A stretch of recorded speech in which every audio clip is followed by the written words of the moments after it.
na komai in yi farko zai yi ƙarshe. Riba a soyayya aure ne muke ta roƙo. Ki daina kuka share hawaye Safiya tawa. Awwal fresh ne masoyinki sannan 'yar gata.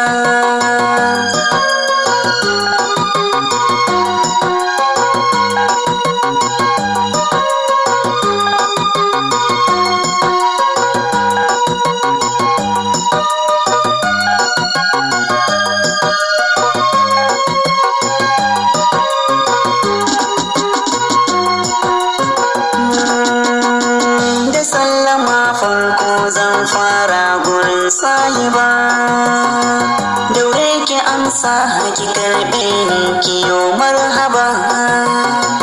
Akwai wani sako zan baki yana da riba, zan so kiyo marmashi Safiya kin ji 'yar baba.